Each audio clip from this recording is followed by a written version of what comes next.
আসসালামু আলাইকুম গাইস। আজকে অনেক বৃষ্টি হয়েছে, তাই ঢাকা শহর সব জায়গায় অনেক পানি জমে গেছে।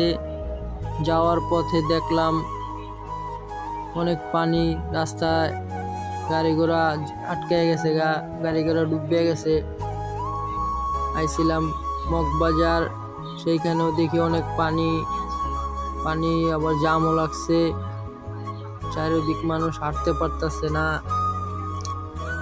আসলে পানির লেগা মানুষজন গাড়ি চালাইতে পারতেছে না, অনেক সমস্যা হইতেছে। তাই আস্তে ধীরে যাইতেছি। ঢাকা শহর অল্প বৃষ্টিতেই অনেক পানি, অনেক জায়গায় পানি জমা জায়গা, গাড়ি ঘোড়া চলতে পারে না। প্রায় 1-2 ঘন্টা বৃষ্টি হওয়ার পরে ঢাকা শহরে অনেক জায়গায় পানি জমে গেছে। দেখেন এক ভাই গাড়ি ঠেলা যেতেছে, তার গাড়িটা নষ্ট হয়ে গেছে পানিতে ডুববা।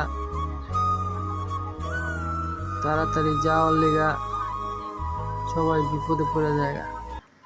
তারপর আইলাম মগবাজার, আইয়া জামে পড়ছি, বিশাল জাম, সামনে অনেক পানি আর পিছনে জাম লাগছে, কঠিন জাম লাগছে, গাড়ি লড়ে না, পানির কারণে গাড়ি লড়তেই চায় না। কোন জায়গায় গাড়া গপ্পর দেখা যাইতে হয়তো এর লেগা সবাই যাইতে পারতেছে না। জাম সারা পর আইলাম নিউ মার্কেট, এখানে এসেও দেখি এত পানি, মনে হয় যে নদী হয়ে গেছে। দেখেন ভাই, পানিতে গাড়ি ডুবে গেছে গা। আহারে, মানুষজন গাড়ি ঠেলে নিতেছে। এত এত পানি, মনে মাগুর মাছ চাষ করা যাব।